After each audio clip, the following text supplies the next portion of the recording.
Good morning class. आज हम हमारे नए टेस्ट पेपर का सॉल्यूशन बनाते हैं। हमारा जो टेस्ट फॉर्म नंबर है वो हमारे पास है 025844। ये हमारे पास सीजीएल के एग्जाम की टेस्ट सीरीज है जिसमें टोटल मैथ्स के 25 क्वेश्चंस आते हैं। तो इन 25 क्वेश्चंस का एनालाइज करते हैं अपन और इन सारे 25 क्वेश्चंस को सीखते हैं। तो करते हैं आज के पेपर को स्टार्ट आज के पहले क्वेश्चन से। पहला क्वेश्चन ये रहा हमारी स्क्रीन पर। A person borrow 8,000 on compound interest at the rate of 20% per annum. If the interest is compounded half yearly, then what will be the amount to be paid after 1.5 year? Rate हम लोगों को दे रखी है 20%।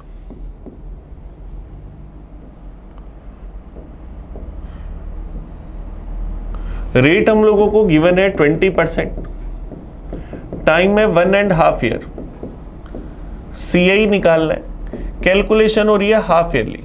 जब half yearly calculation होती है तो rate को कर देते हैं आधा और टाइम को कर देते हैं डबल। तो रेट हो गई 10% और टाइम को डबल करेंगे, टाइम हो गया 3 साल। प्रिंसिपल है 8,000। तो 8,000 रुपये पर हमें 10% से 3 साल का CI निकालना है। तो सबसे पहले 8,000 का 10% क्या आया? 800 रुपये। 800 रुपये का 10% 80 रुपये। 80 रुपये का 10% 8 रुपये। 3 साल के लिए गुना करते हैं 3 3 1 से, तो 2400 रुपये, 240 रुपये और 24 रुपये। तो क्या आ जाएगा? 2664 रुपये। तो हमारे पास CI कितना बन गया? 2664 रुपये। अब ये 2664 रुपये हमारे पास CI बन गया। 8 को 1 से गुना करेंगे तो 8 रुपये। 8 को 1 से गुना करेंगे तो 8 रुपये। तो हमारे पास कितना बन गया? 2648 रुपये। ये हमारे पास 3 साल का CI बन गया। अब 3 साल का CI हमें पता है, प्रिंसिपल हमारे पास कितना? 8,000। तो हमारी जो अमाउंट बनेगी वो क्या होगी? Principal plus CI। तो अमाउंट क्या बन जाएगी? 10,648 रुपये। तो ये हमारा आंसर आ गया ऑप्शन सी, 10,648 रुपीज। ये 8 × 1 था इसलिए 8 रुपये आएगा, पहले गलती से 24 लिख दिया था। नेक्स्ट देखते हैं क्वेश्चन नंबर 52। हम चाहे तो इसको क्वेश्चन को ट्री मेथड से भी कर सकते हैं। नेक्स्ट देखते हैं question number 52। PX is a tangent drawn from point P from point X touches the circle at P. O is the center of the circle, radius of the circle is 10, OX is equal to 26. What is the length of PX? हमारे पास एक circle है।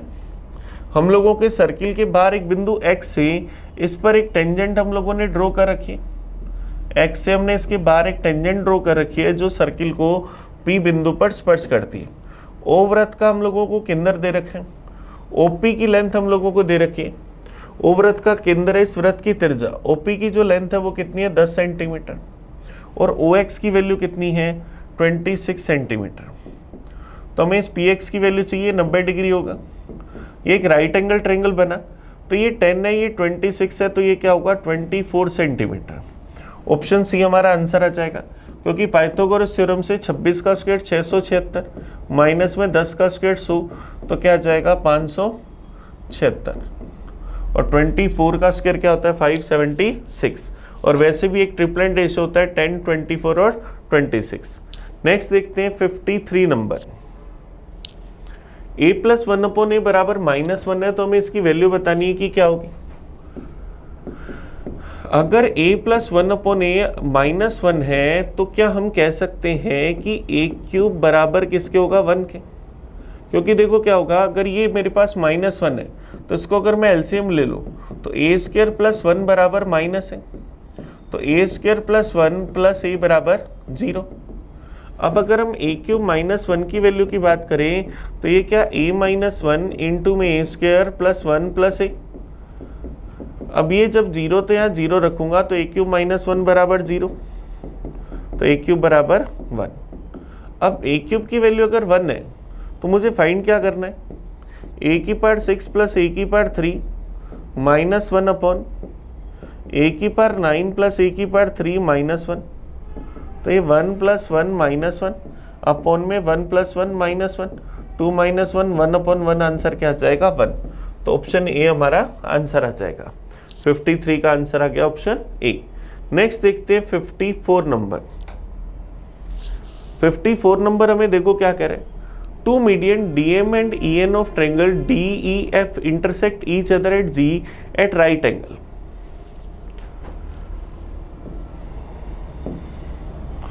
एक हमारे पास triangle है DEF,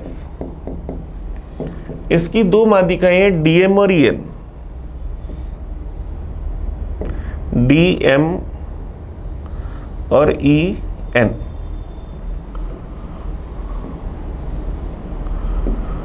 DM और EN ये एक दूसरे को क्या कर रहे हैं, 90 डिग्री पर काट रहे।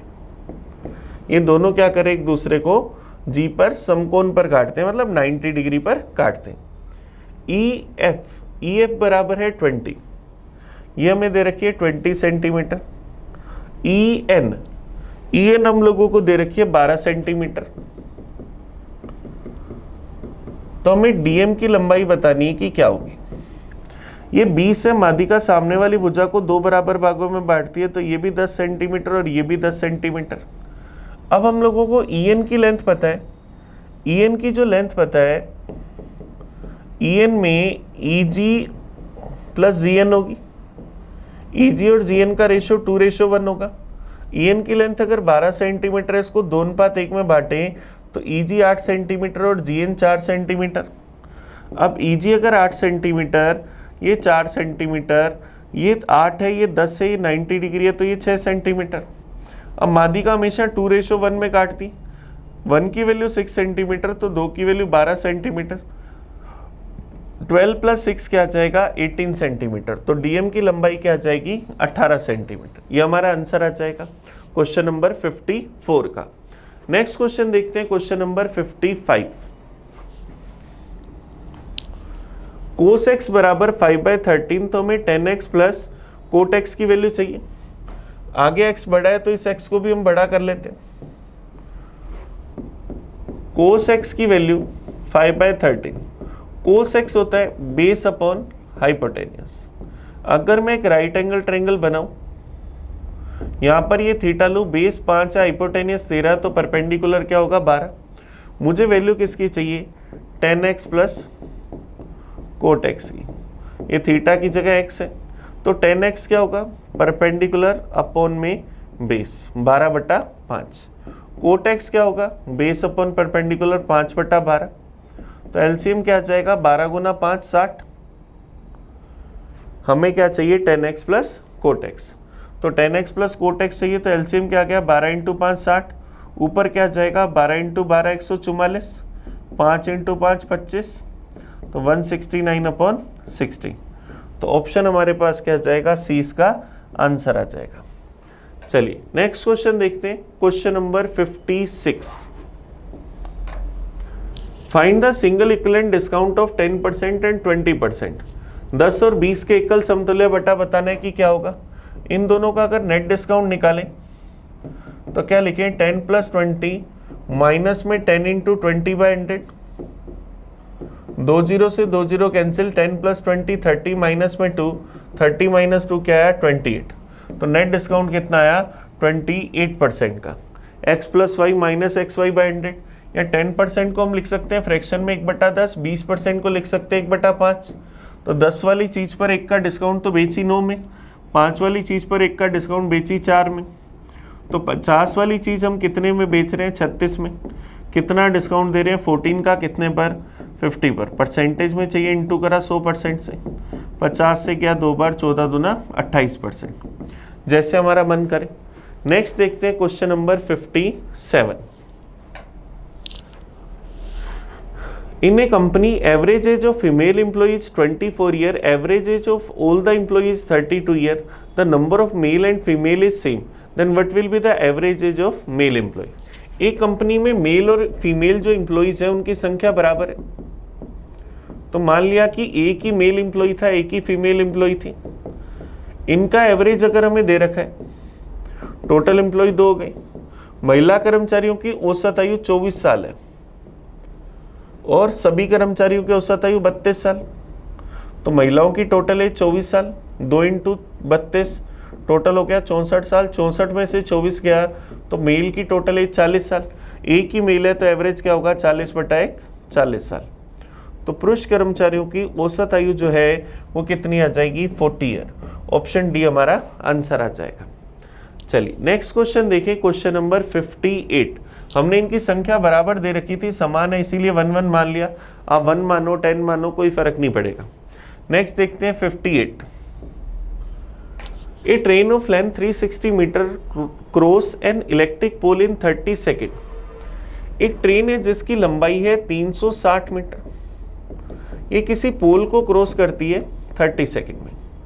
Cross another train of same length travelling in opposite direction in 15 second.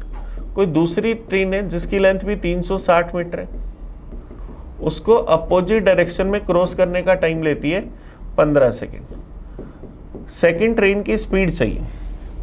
अब पहले वाली ट्रेन एक पोल को क्रॉस करती है 30 सेकेंड में, तो पहले वाली ट्रेन की स्पीड क्या होगी, टाइम अपॉन डिस्टेंस। यहाँ डिस्टेंस है 360, टाइम है 30 सेकेंड, तो क्या आ जाएगा 12 मीटर पर सेकेंड। पहली ट्रेन की स्पीड 12 मीटर पर सेकेंड आई, अब दूसरी ट्रेन की स्पीड मान लेते हैं x मीटर पर सेकेंड। टाइम बराबर होता है relative distance upon relative speed, दोनों अपोजिट डायरेक्शन में जा रही हैं, दोनों को क्रॉस करने का टाइम 15 सेकेंड। रिलेटिव डिस्टेंस दोनों की लेंथ का टोटल 360 + 360 720। रिलेटिव स्पीड दोनों की स्पीड का टोटल 12 + x। अब 15 से अगर अपन इसको काट दें, 15 से क्या एक बार, 15 से क्या 4 बार, 15 चौक 60, बच जाएगा 12 120 चला जाएगा 8 बार, तो 12 + x बराबर अगर 48, तो x की वैल्यू 48 - 12 36।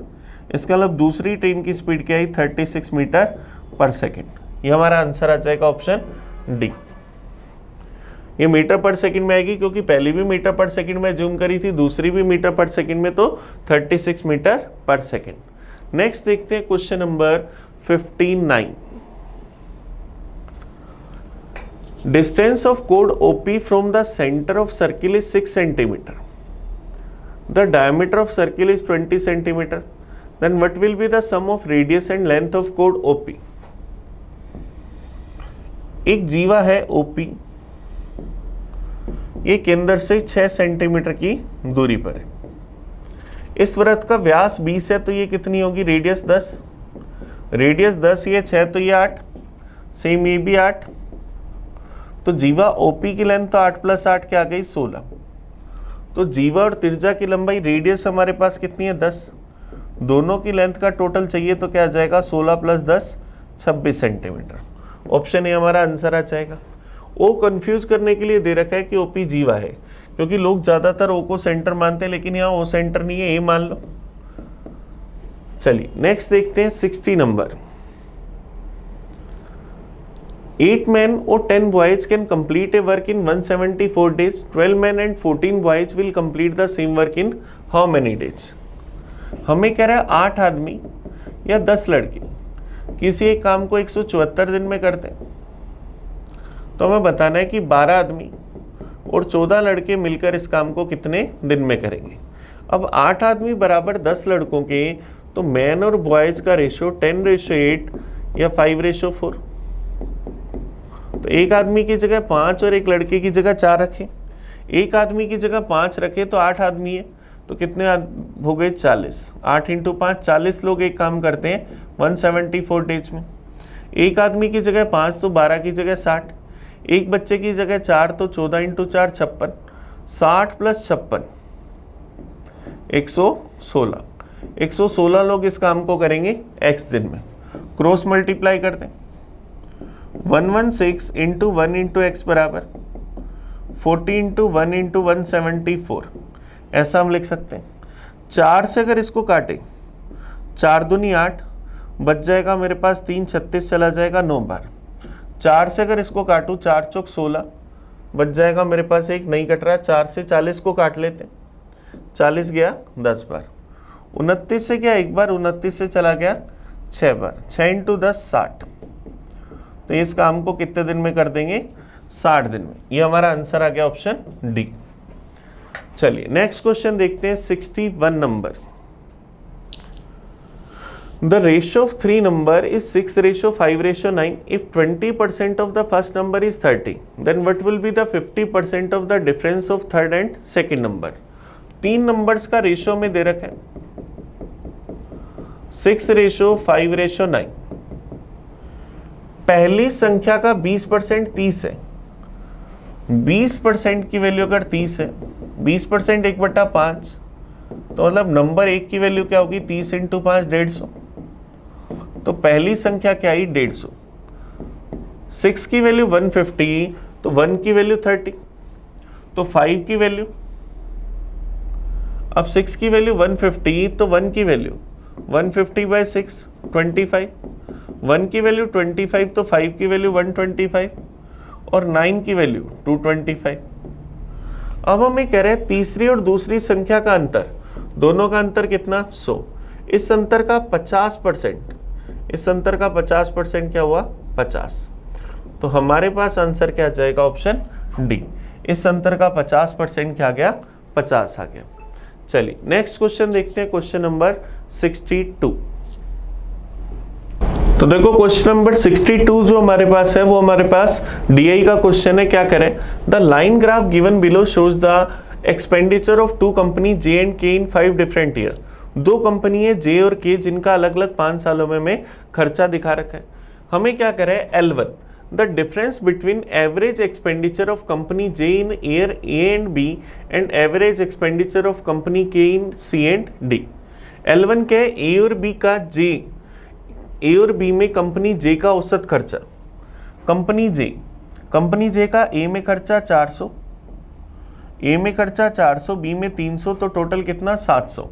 700/2 एवरेज कितना हुआ? 350. ए और बी का एवरेज खर्चा 350 जे का. फिर हमें कह रहे हैं सी और डी में कंपनी के का औसत खर्चा. सी और डी के अंदर कंपनी के हमारे पास ये, तो यहाँ 500 और यहाँ 300, तो टोटल कितना? 800. 800/2 400. सी और डी के अंदर के का एवरेज, यहाँ पर ए और बी के अंदर जे का एवरेज. अब हमें क्या दे रखा है? The difference. इन दोनों का डिफरेंस कितना हुआ? इन दोनों का डिफरेंस हुआ 50. तो हमारे पास क्या हुआ? L1 की वैल्यू क्या गई? 50. फिर सेकंड हमें क्या करें? L2 the value of average expenditure of company K in all 5 year. सभी 5 वर्षों में के का औसत खर्चा. तो के का खर्चा हम लोग देखें तो 1000, 7 1700, 17 और 5 2200 और 3 2500, 2500 और 2 2700. टोटल साल कितने हैं? 5. 2700/5 तो एवरेज क्या आएगा? 5 बार क्या? 25 बच जाएगा, 2 540. तो L2 की वैल्यू क्या आई? 540. हमें बताना कि L2 माइनस L1 का मान.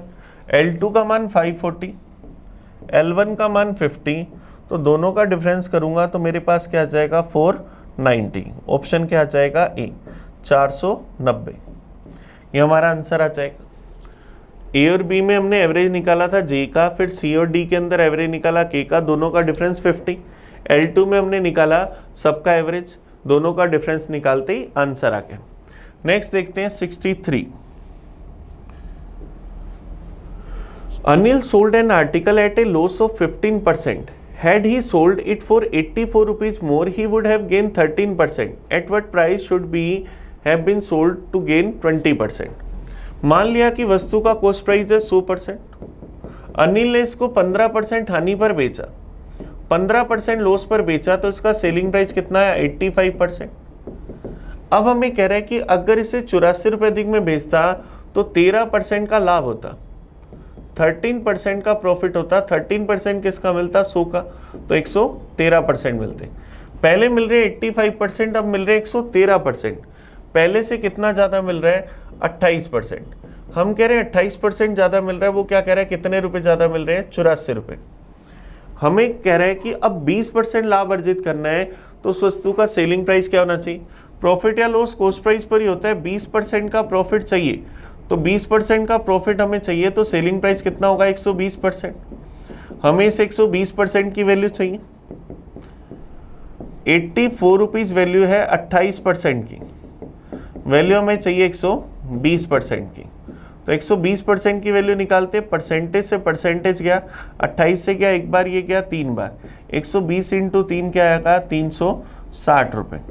तो उस वस्तु का सेलिंग प्राइस क्या जाएगा 360 रुपीज। ऑप्शन डी हमारा आंसर आ गया। नेक्स्ट देखिए question number 64। ABC is a right angle triangle B is equal to 90 degree. ABC हमारे पास एक समकोण त्रिभुज है जिसमें कोण B 90 डिग्री का है।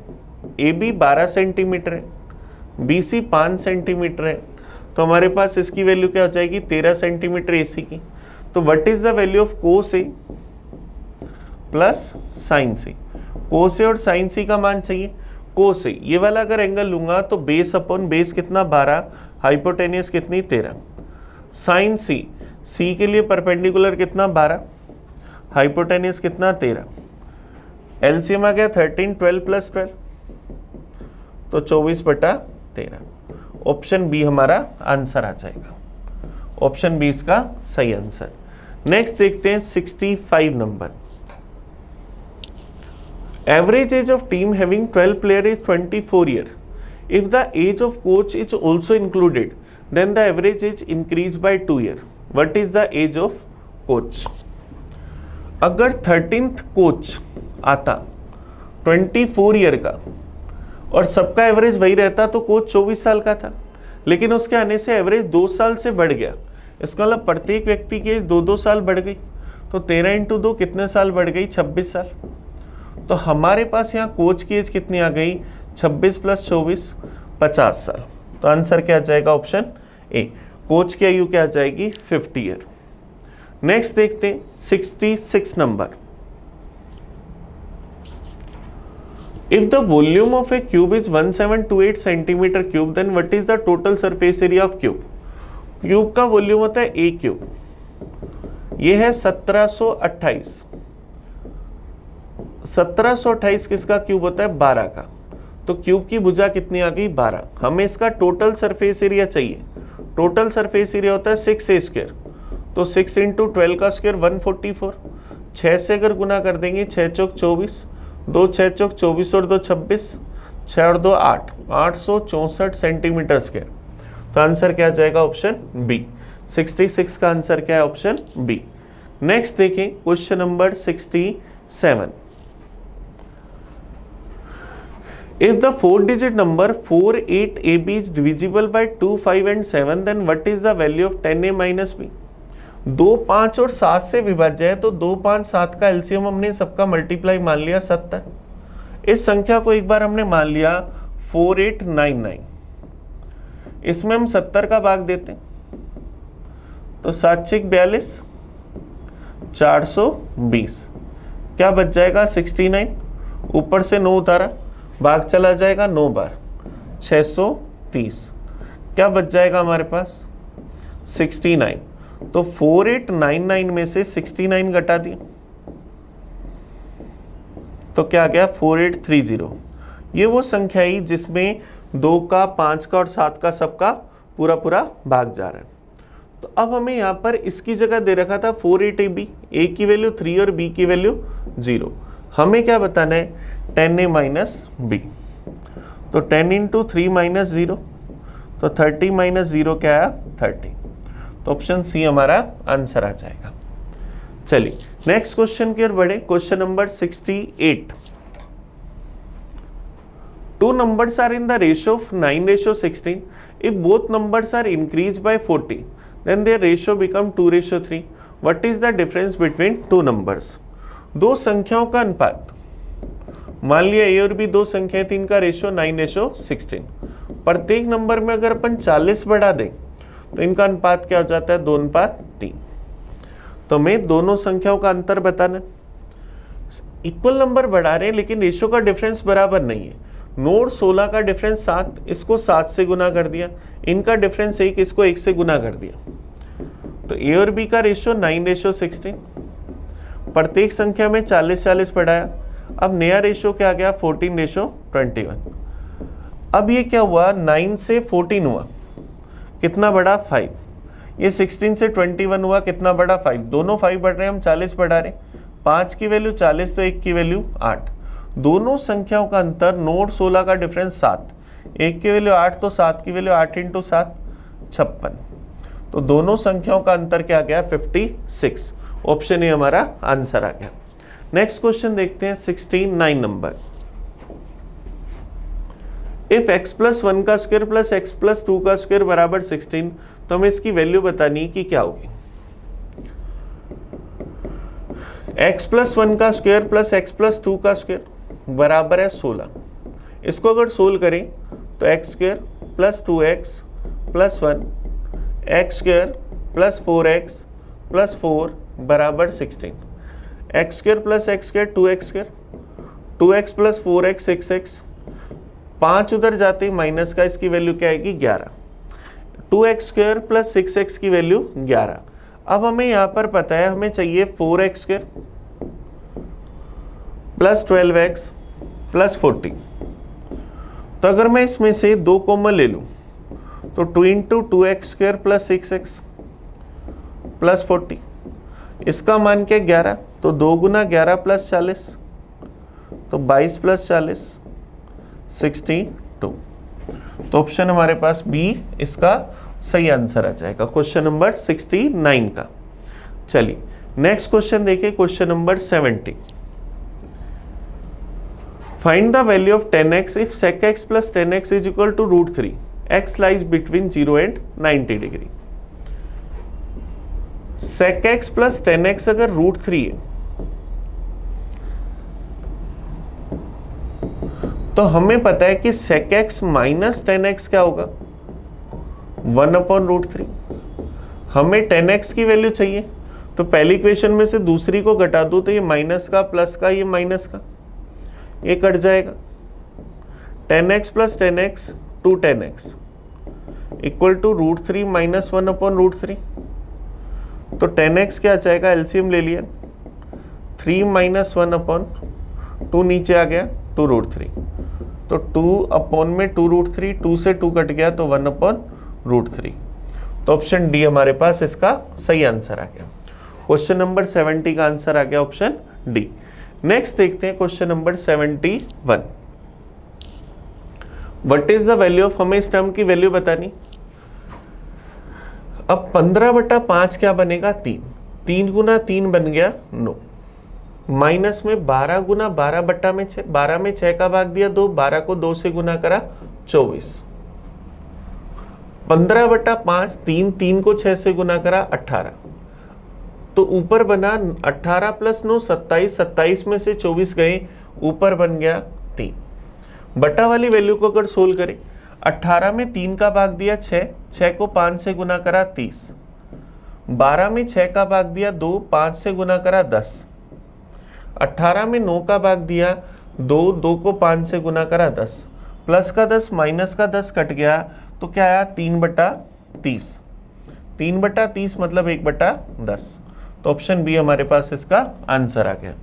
चलिए नेक्स्ट क्वेश्चन देखिए 72। ये सिंप्लीफिकेशन का इजी सा क्वेश्चन था, इसको हमने क्वेश्चन में ही सोल्व कर दिया। नेक्स्ट देखते हैं 72। Angle subtend bye code PQ on the centre of a circle is 180 degree. PQ code के द्वारा सेंटर पर बनाया गया कोण 180 डिग्री है। इसका मतलब PQ खुद क्या है, डायमीटर है, व्यास है। If the length of code PQ is 54 centimetre, तो इस वृत्त का व्यास बताना है कि क्या होगा। अब PQ खुद वृत्त का व्यास है, तो वृत्त का व्यास क्या आएगा 54, क्योंकि इसने सेंटर पर कितना कोण बनाया 180 डिग्री का। तो 180 डिग्री का कोण तब भी बनेगा जब ये डायमीटर होगा। नेक्स्ट देखते हैं question number 73। A boat can go 50 kilometre downstream and 8 kilometre upstream in 2 hour. It can go 20 kilometer downstream and 12 kilometer upstream in 2 hours 50 minutes. What is the speed of boat while going downstream? Downstream में हमारे पास 15 kilometre गई, ये होती है x plus Y. फिर हमारे पास 8 kilometre upstream में गई x माइनस वाई में, टाइम लग गया 2 घंटे। 20 किलोमीटर अगर हम डाउनस्ट्रीम में जाएं x प्लस वाई में, और 12 किलोमीटर अपस्ट्रीम में जाएं x माइनस वाई में, तो टाइम लगा 2 घंटे 50 मिनट, मतलब 2 से ही 5/6 घंटे। तो हमें क्या बताना है, स्पीड बतानी है बोट की डाउन स्ट्रीम में, धारा की दिशा में नाव की चाल। x प्लस वाई चाहिए, मतलब x माइनस वाई गायब हो। 8 और 12 दोनों का एलसीएम 24 बनाने के लिए इसको 3 से गुना करा और इसको 2 से। तो अगर मैं पहली इक्वेशन को 3 से गुना कर रहा हूँ तो क्या लिखूंगा, 45/x प्लस वाई प्लस 24 में x माइनस वाई, 3 दूनी 6। दूसरी इक्वेशन को 2 से गुना करूंगा तो 40/x प्लस वाई, 12 दूना 24/x माइनस वाई बराबर, इसको 2 से गुना करूंगा तो ये 6 दूनी 12 5 17/6, 2 से गुना करा तो 17/3। पहली इक्वेशन में से दूसरी इक्वेशन को अगर मैं घटा दूं तो ये कट जाएगा, 45 में से 40 गया तो 5/x प्लस वाई, 6 में से 17/3 गया तो एलसीएम आ गया 3, 18 माइनस 17/3 तो 1/3। तो क्रॉस मल्टीप्लाई करा x प्लस वाई बराबर 5 थी 15। तो डाउन स्ट्रीम के अंदर हमारे पास नाव की जो चाल है वो क्या आ जाएगी, 15 kilometre per hour. Down stream का मतलब धारा की दिशा में। चलिए नेक्स्ट क्वेश्चन देखते हैं, 74 नंबर। 74 और 75 डीआई का क्वेश्चन है। देखो क्या करें, the pie chart given below shows the expenditure on various item as saving of the family during the year 2014। हमारे पास एक परिवार का खर्चा और बचत दिखा रखी है 2014 में। हमें बताना क्या है, यदि वर्ष 2014 में परिवार की कुल आय मेरे पास 1,50,000 रुपये हो तो आवास और परिवहन पर किए गए खर्चे का अंतर बताना है। आवास अगर अपन हाउस की बात करें तो है 10%, कपड़ों की अगर बात करें परिवहन पर, ट्रैवल की अगर बात करें, परिवहन हमारे पास का है ये रहा ट्रांसपोर्टेशन 5%, तो दोनों का डिफरेंस कितना 5%। तो मुझे क्या चाहिए, 1,50,000 का 5%, तो 10% 15,000, 5% उसका आधा 7500 रुपये। तो आंसर क्या जाएगा डी। तो हमने क्या करा, डिफरेंस बताया हाउसिंग और ट्रांसपोर्ट पर। हाउसिंग का खर्चा 10%, ट्रांसपोर्ट का खर्चा 5%, दोनों का अंतर 5%, 1,50,000 का 5% 7500 रुपये। तो ऑप्शन डी हमारा आंसर आ गया। नेक्स्ट देखते हैं question number 75। Maximum expenditure of the family other than on food watch. परिवार द्वारा किस मद पर भोजन के सिवाय सर्वाधिक खर्चा किया गया।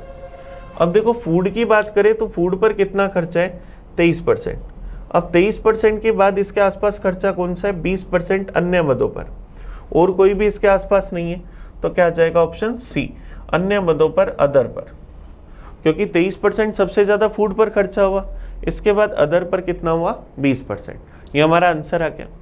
तो हमने क्या करा, आज के पेपर के पूरे 25 क्वेश्चंस का एनालाइज करा। आप इस वीडियो को बड़े अच्छे से देखना, कहीं भी कोई डाउट हो तो मुझे कमेंट करके बताना।